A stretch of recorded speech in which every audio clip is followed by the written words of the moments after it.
साथ तमिलनाडु के कडलूर में भीषण बस हादसा हुआ है, जिसमें तमिलनाडु बस हादसे में 9 लोगों ने अपनी जान गंवा दी है। त्रिची चेन्नई नेशनल हाईवे पर यह हादसा हुआ है।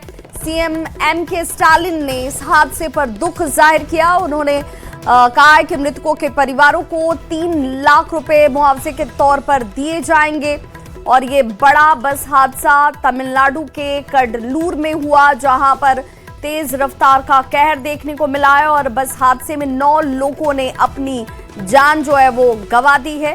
इस बाबत जिन लोगों ने अपनों को खोया है, उससे राज्य सरकार की तरफ से जो सहायता राशि प्रदान की गई है परिजनों के लिए, वो 3 लाख रुपए तक की सहायता राशि की घोषणा सरकार की तरफ से की गई है।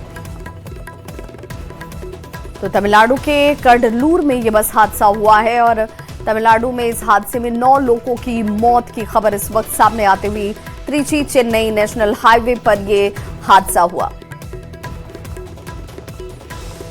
तो कर्नाटक के चित्रदुर्ग में बस में भीषण आग लग गई। कंटेनर से टक्कर के बाद बस में ये आग भड़की और बताया जा रहा है कि 12 यात्रियों की जलकर मौत हो गई है। कर्नाटक बस हादसे पर प्रधानमंत्री नरेंद्र मोदी ने शोक जाहिर किया है। तो एक और दर्दनाक हादसा जिसमें 12 लोगों ने अपनी जान गंवा दी।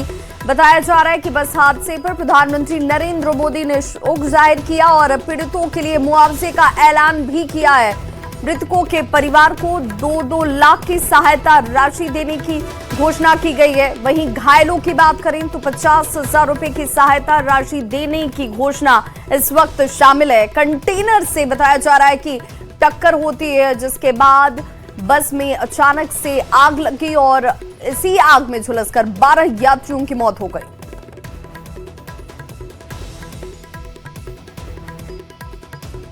रुक करेंगे बिहार की बड़ी खबर की तरफ। तो सीतामढ़ी से बड़ी खबर आ रही है, जहां सीतामढ़ी के परिहार में भीषण आग का तांडव देखने को मिला। बराही गांव में बताया जा रहा है कि आग लगी और अलाव से आग लगने की वजह से कई घर इसकी जद में आए और जलकर खाक हो गए।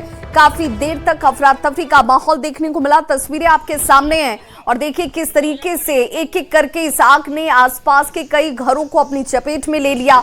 आग के उठते इस गुबार को देखकर आप अंदाजा लगा सकते हैं नुकसान बड़ा हुआ और काफी देर तक अफरा तफरी देखने को मिली है। लाखों की संपत्ति जलकर खाक हो गई। दमकल की मदद से हालांकि आग पर कड़ी मशक्कत के बाद काबू पाया जा सका।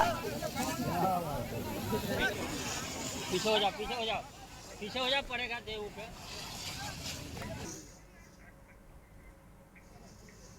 और खबर समस्तीपुर से, जहां बीजेपी नेता हत्याकांड में एसपी ने खानपुर थाना अध्यक्ष रंजीत कुमार चौधरी को निलंबित कर दिया है। पुलिस ने इस हत्याकांड में एक्शन लेते हुए 2 आरोपी को गिरफ्तार भी किया है। साथ ही साथ खानपुर थाना अध्यक्ष के ऊपर गाज गिरी है, उन्हें सस्पेंड कर दिया गया है। बाकी की गिरफ्तारी के लिए इस वक्त छापेमारी की कार्रवाई चलती हुई। खानपुर में बुधवार की देर शाम बीजेपी के बूथ अध्यक्ष रूपक सहनी की अपराधियों ने गोली मारकर हत्या कर दी थी। यह भी कहा जा रहा है कि 3 से 4 की संख्या में अपराधी पहुंचे और अंधाधुंध फायरिंग उनकी तरफ से शुरू कर दी गई। जांच में जुटी पुलिस ने 6 से ज्यादा खोखा भी बरामद किया है घटनास्थल से। और इस मामले में थाना अध्यक्ष की लापरवाही सामने आने के बाद एसपी ने निलंबित कर दिया थाना अध्यक्ष को। और समस्तीपुर से ये बड़ी खबर, जहां पर बीजेपी नेता रूपक सहनी हत्या मामले में अब कार्रवाई की जद में थाना अध्यक्ष भी। वो आरोपी हैं, उनमें से 2 लोगों की गिरफ्तारी अभी सुनिश्चित की जा चुकी है और जो शेष लोग हैं उनके विरुद्ध भी हमारी 3 अलग अलग टीमें छापामारी कर रही हैं। हमको लगता है कि 1-2 घंटे में और सफलता मिलेगी। जो 2 लोग गिरफ्तार हुए हैं उनसे इस घटना के बारे में पूछताछ की जा रही है और बाकी रिकवरी वगैरह की कोशिश की जा रही है। यहाँ पर जो थाना अध्यक्ष हैं उनके बारे में यहाँ से लोगों से बात हुई है और उनका सस्पेंशन का ऑर्डर हम लोग इशू कर रहे हैं। बाकी और किन किन लोगों की संलिप्तता यहाँ पर रही है इस घटनाक्रम में, अभी जो हम लोगों का मुख्य फोकस है वो ये है कि जो आरोपी हैं वो क्षेत्र छोड़कर भागने ना पाए, उनकी गिरफ्तारी तत्काल सुनिश्चित की जाए। पटना पुलिस की तरफ से बड़ी कार्रवाई की गई है स्मैक और चरस माफिया के खिलाफ। ये बड़ी कार्रवाई जिसमें 1 करोड़ के स्मैक के साथ 6 माफिया को पुलिस ने गिरफ्तार कर लिया है। स्मैक माफिया के पास से 12 लाख रुपए कैश समेत भारी मात्रा में सोने और चांदी के जेवरात भी बरामद किए गए हैं। भारी मात्रा में अंग्रेजी शराब और देसी कट्टा जो है उनके जिंदा कारतूस भी इन लोगों के पास से बरामद हुए। मनेर थाना क्षेत्र में ये बड़ी कार्रवाई को अंजाम दिया गया। तो सूखे नशे का कारोबार करने वाले ये माफिया इस वक्त किस तरीके से अपना पांव पसार रहे हैं। हालांकि पुलिस की कार्रवाई भी लगातार देखने को मिल रही है और इसी दौरान ये कामयाबी हासिल हुई। मनेर थाना क्षेत्र के अंतर्गत जो दानापुर टू अनुमंडल क्षेत्र में आता है, बड़ी मात्रा में कैश बरामद किया गया है।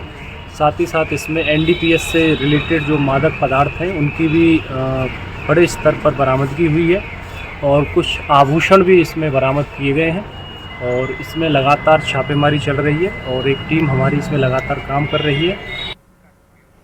खबर पटना सिटी से, जहां चौक थाना पुलिस ने किला रोड में एक झोपड़ी में छापेमारी की और चोरी के 3 स्कूटी और एक बाइक को बरामद कर लिया गया। हालांकि छापेमारी की भनक जैसे ही लगी, बाइक चोर गिरोह के सदस्य मौके से फरार होने में कामयाब रहे। तस्वीरें आपके सामने हैं, जहां पर झोपड़ी से चोरी की गाड़ी को बरामद किया गया है। कई अन्य सामान जो चोरों की तरफ से इस्तेमाल हो रहे थे उसकी बरामदगी भी यहां से की गई। और अब बात गोपालगंज के थावे दुर्गा मंदिर की करेंगे। तो यहां दुर्गा मंदिर चोरी कांड में पुलिस ने एक बार फिर पूछताछ में बड़ा खुलासा किया है। ये खुलासा चौंकाने वाला भी है, क्योंकि गिरफ्त में जो मुख्य आरोपी दीपक राय आया है उसका थाईलैंड से कनेक्शन का खुलासा सामने आ रहा है। चोरी से पहले दीपक राय थाईलैंड के कई लोगों से इंस्टाग्राम के जरिए भी जुड़ा हुआ था। चोरी कांड की जांच कर रहे पुलिस अधिकारी की माने तो थाईलैंड के जिन लोगों से मुख्य आरोपी बातचीत करता था उसका संपर्क पाकिस्तान के लोगों से भी था। यह भी कहा जा रहा है कि घटना की जांच में जुटी बिहार एसटीएफ और गोपालगंज पुलिस ने अब इस जांच के दायरे को आगे बढ़ा दिया है। चोरी हुए आभूषणों की बरामदगी के लिए वाराणसी से लेकर प्रयागराज समेत कई ठिकानों पर एक साथ छापेमारी की कार्रवाई को अंजाम दिया जा रहा है।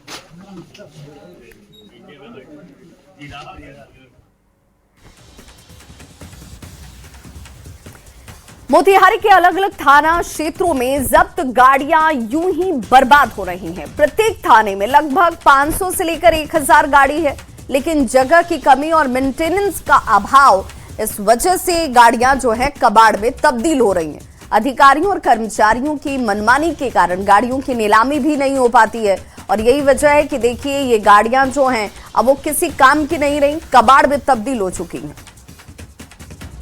बिहार की सरकार ने अपराध पर लगाम लाने के लिए कई तरह की पॉलिसी बनाई है। इसी कड़ी में थानों में जब्त गाड़ियों के लिए सरकार ने पहले से ही पॉलिसी बनाई है कि जो थाने में जब्त गाड़ियां हैं उनकी स्क्रैपिंग करानी है और उसको नीलाम करना है।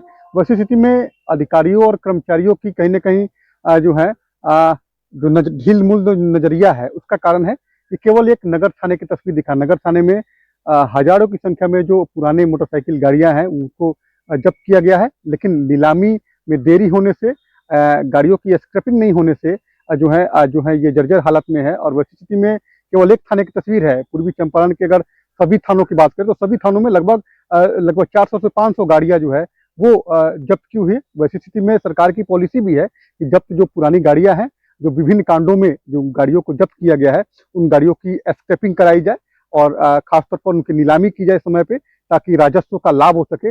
लेकिन कहीं न कहीं अधिकारी और कर्मचारी की गड़बड़ी और जो ढील मूल रवैया है उसका नतीजा है कि ये गाड़ियां जो है वो यूं ही बर्बाद हो रही है।